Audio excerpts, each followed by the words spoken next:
Hello students, I am Monica, your chemistry teacher. I have to teach you organic chemistry. हमारे पास organic chemistry में 4 unit हैं. First unit है structure and bonding, second unit है stereochemistry of organic compounds, third unit है mechanism of organic reactions, fourth unit है alkanes and cycloalkanes. ठीक है, तो हम फर्स्ट यूनिट करेंगे आज स्ट्रक्चर एंड बॉन्डिंग. इसकी हम आज शुरुआत कर देते हैं. ठीक है, तो स्ट्रक्चर एंड बॉन्डिंग में हम देखेंगे कि जो ऑर्गेनिक केमिस्ट्री के अंदर है जो कंपाउंड्स की जो स्ट्रक्चर है वो क्या है. ठीक है, और उसमें जो बॉन्डिंग है जो मॉलिक्यूल्स हैं या कंपाउंड्स हैं उनके अंदर जो बॉन्डिंग है वो क्या है, उनको हम क्या है डिटेल के अंदर इसमें क्या है इस चैप्टर के अंदर हम इसको स्टडी करेंगे. ठीक है, तो अगर हम जैसे हम इंट्रोडक्शन देखते हैं पहले ऑर्गेनिक केमिस्ट्री का, तो ऑर्गेनिक केमिस्ट्री में पहले शुरुआत में ये था कि ऑर्गेनिक केमिस्ट्री और इनऑर्गेनिक केमिस्ट्री को डिफ्रेंशिएट करने के लिए कि ऑर्गेनिक जो कंपाउंड है, ऑर्गेनिक जो कंपाउंड है जैसे शुगर हो गया, अल्कोहल हो गया, ऑयल हो गए, फैट हो गए. ठीक है, जो हमें लिविंग ऑर्गेनिज्म से क्या है लिविंग ऑर्गेनिज्म से डिराइव्ड होते हैं, जो हमें लिविंग ऑर्गेनिज्म से मिलते हैं वो तो क्या है ऑर्गेनिक कंपाउंड होंगे, और उनको हम ऑर्गेनिक केमिस्ट्री के अंदर क्या है स्टडी करेंगे. ठीक है, और जो कंपाउंड जो इनऑर्गेनिक कंपाउंड है जो यानी कि जो नॉन लिविंग थिंग से हमें क्या है डिराइव्ड होते हैं, उनको हम बोलेंगे वो जो कंपाउंड है बेसिकली किसके अंदर आ जाएंगे, इनऑर्गेनिक केमिस्ट्री के अंदर आ जाएंगे. ठीक है, लेकिन फिर धीरे धीरे क्या है केमिस्ट्री के बारे में या फिर जो ऑर्गेनिक केमिस्ट्री इनऑर्गेनिक केमिस्ट्री के बारे में ज़्यादा स्टडी की गई साइंटिस्ट ने, तो फिर एक modern definition of organic chemistry, modern definition में कहा गया कि ऑर्गेनिक केमिस्ट्री के अंदर वो कंपाउंड आएंगे जिनके अंदर क्या होगा carbon as an essential constituents. Carbon क्या होगा मेन उसके अंदर एलिमेंट होगा, कार्बन क्या होगा मेन एलिमेंट होगा. फिर आगे हमने फर्दर स्टडी किया तो इसमें कहा कि जो ऑर्गेनिक कंपाउंड्स वो होंगे जो हाइड्रोकार्बन होगा. हाइड्रोकार्बन क्या होंगे बेसिकली, हाइड्रोकार्बन हम किसे कहेंगे, हाइड्रोकार्बन जिसके अंदर हाइड्रोजन और कार्बन मेन एलिमेंट रहेंगे. हाइड्रोजन एंड कार्बन क्या रहेंगे मेन एलिमेंट रहेंगे, उसको हम क्या बोलेंगे हाइड्रोकार्बन बोलेंगे. ठीक है, तो जो हाइड्रोकार्बन और जो उसके डेरिवेटिव हैं, वैसे मान लो जैसे हमने ले लिया CH4 मीथेन. ठीक है, इसमें हमने एक H को किससे रिप्लेस कर दिया, Cl से रिप्लेस कर दिया, तो बन जाएगा हमारे पास CH3Cl. तो क्या बनेगा CH3Cl. ठीक है, तो हम क्या करेंगे हाइड्रोजन को रिप्लेस करते जाएंगे और हमारे पास इसके डेरिवेटिव आते जाएंगे इसके अंदर.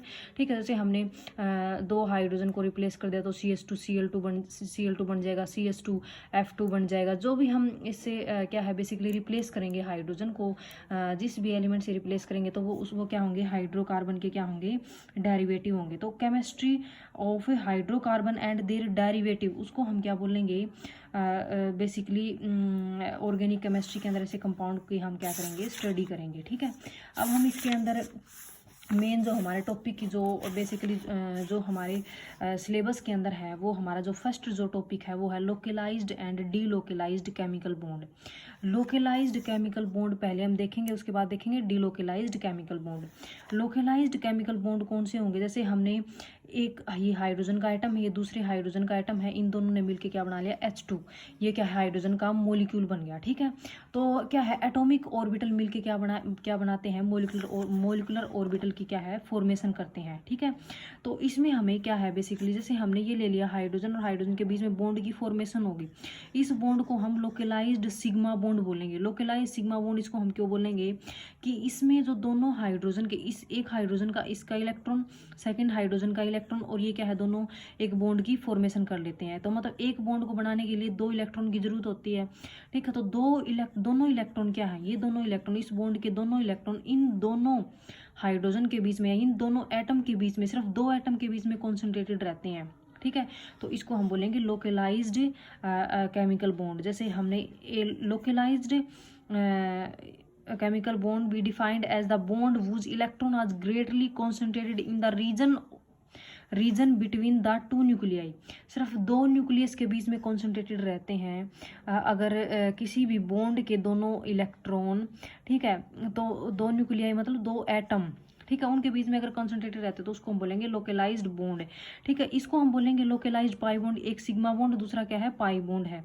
ठीक है, लोकलाइज्ड इसमें सिग्मा बॉन्ड के इलेक्ट्रॉन भी और पाई बॉन्ड के इलेक्ट्रॉन सिर्फ इन दोनों कार्बन के बीच में कॉन्सेंट्रेटेड हैं, तो इसको भी हम बोलेंगे localise sigma and pi bond.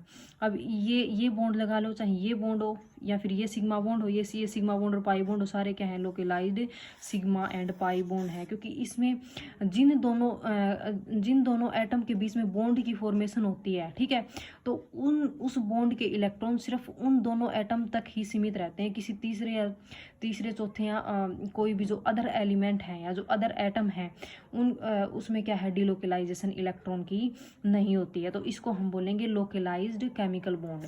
ठीक है, अब हम डिलोकलाइज्ड केमिकल बॉन्ड पढ़ेंगे तो तुम्हें क्या है, दोनों में अच्छी तरह से डिफ्रेंशिएट कर पाओगे।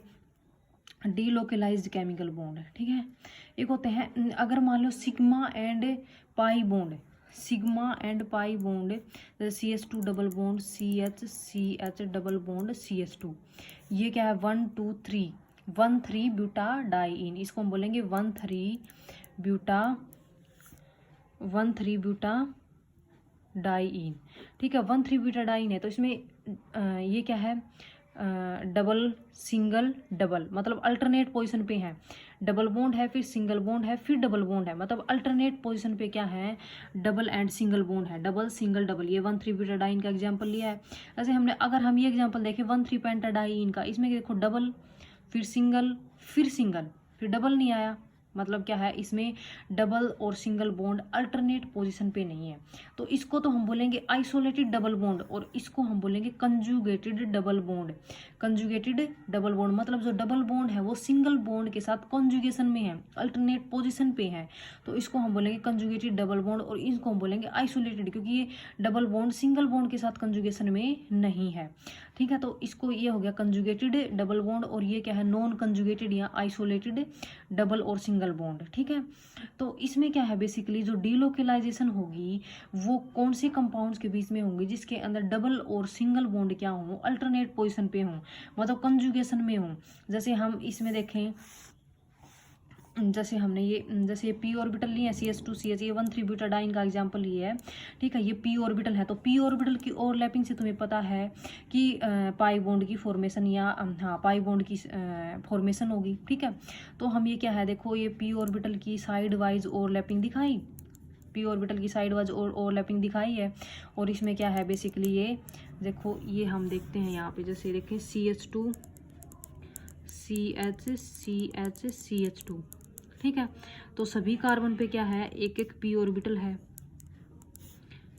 एक क्या है, पी ऑर्बिटल है। ठीक है, तो डबल बॉन्ड देखें हम, फर्स्ट सेकंड थर्ड और फोर्थ, डबल बॉन्ड फर्स्ट और सेकंड कार्बन के बीच में है, तो ये क्या है, ओवरलैपिंग हम फर्स्ट और सेकंड कार्बन के बीच में दिखा देते हैं। थर्ड एंड फोर्थ कार्बन के बीच में, तो ओवरलैपिंग हम थर्ड एंड फोर्थ कार्बन के बीच में दिखा देते हैं। तो फिर इसमें क्या है, ये ओवरलैपिंग फर्स्ट और सेकंड के बीच में और थर्ड और फोर्थ के बीच में दिखाई हुई है। ठीक है, अब क्या है, हमने कहा है कि ये इसमें इसको हम बोल रहे हैं डिलोकलाइज्ड केमिकल बॉन्ड। क्यों?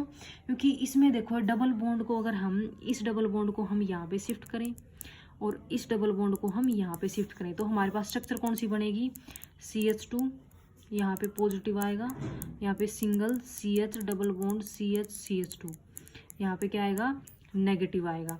ठीक है, तो डबल बॉन्ड कौन सी कार्बन के बीच में शिफ्ट हो गया, सेकंड एंड थर्ड कार्बन के बीच में। ठीक है, तो इसमें हमने क्या देखा कि जो फर्स्ट और सेकंड के जो पाई इलेक्ट्रॉन थे वो सेकंड और थर्ड के बीच में चले गए। ठीक है, और कंसिक्वेंटली क्या है, थर्ड एंड फोर्थ के बीच में भी जाएंगे।